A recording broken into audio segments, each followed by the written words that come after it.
sắp xin na thinh bel pu din na long boy lấy mi hiểm tên trốn sen na zin na tu e calvary cây hoa đắm na dingi nay hin phèo ve tuôn sọt hin na lâu pi ngày dễ mi hiểm na ngày lúc na kia đắng hoi mi hiểm cắm bao say chim dâu hi lâu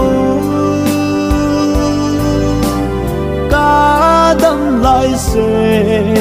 và cái vắt chơi ta nghe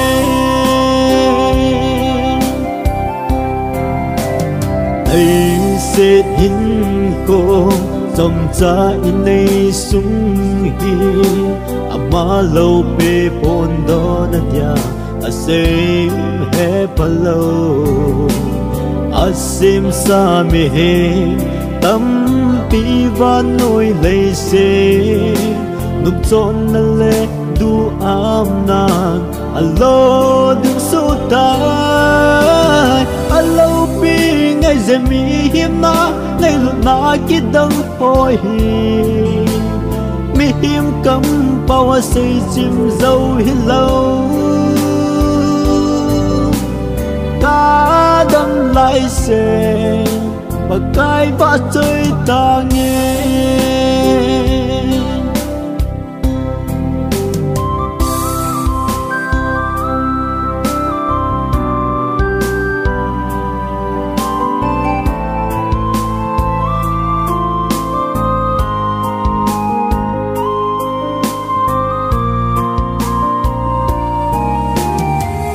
sông ấy có vui ngày lúc lên lung xịt ô nè min ngã ngày đông bu kim trăng tê đình in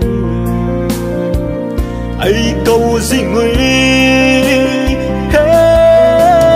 anh lâu pi ngày dễ mi hiểm na ngày lúc na kia đắng hoi mi hiểm cắm bao say chim dâu hi lâu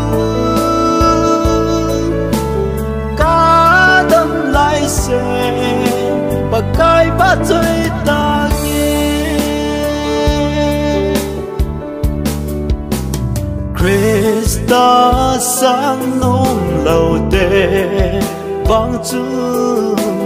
cả lễ ha gheo thô đinh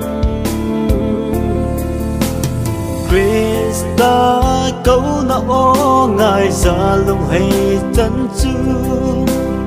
van khúc bia kịp ba trên tờ đi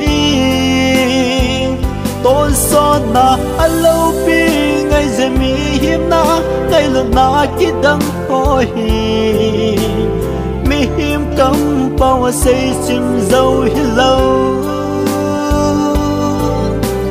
cá đâm lại xe và cái vã chơi ta